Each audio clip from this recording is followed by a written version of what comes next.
பெத்த வயிறு பத்து எரியுது. உண்மைதான். நான் என் மகன் அன்புமணியை நம்பினேன். அது நான் செஞ்ச மிகப்பெரிய தப்பு. சேர்ந்து நின்று இந்த இயக்கத்தை காப்பாற்றுவோம் என்று நினைச்சேன். அவனை ஒரு நல்ல தலைவனா செதுக்கலாம்னு பார்த்தேன்.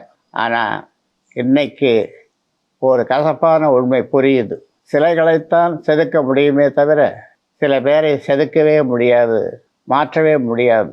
தலைமைங்கிறது அப்பன் வீட்டு சொத்து மாதிரி வாரிசாக வர்றது இல்லைப்பா. அது உழைப்பால் தியாகத்தில் வரணும். மனசாட்சியை தொட்டு சொல்லுங்க. அன்புமணிக்கு நான் என்ன வாய்ப்பை கொடுக்கல?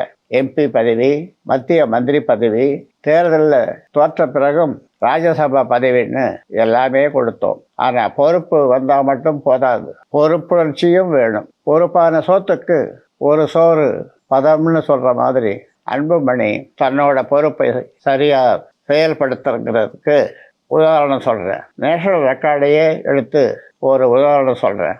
நான் நாடாளுமன்ற கணக்கை பாருங்கள். தேசிய சராசரி வருகை பதிவேட்டில் மற்ற எம்பிக்களோட வருகை 79% இருக்கிறப்போ அன்புமணியோட வருகை எவ்வளவு தெரியுமா? வெறும் 30% தான். அதாவது பாதி கூட இல்லை. அதே போல் விவாதங்கள் நடைபெறும் போது சராசரியாக 79 விவாதங்களில் ஒரு எம்பி பங்கேற்றிருக்காங்க. ஆனால் அன்புமணி எத்தனை விவாதங்களில் பங்கேற்றிருக்கார் தெரியுமா? வெறும் 7 தான்.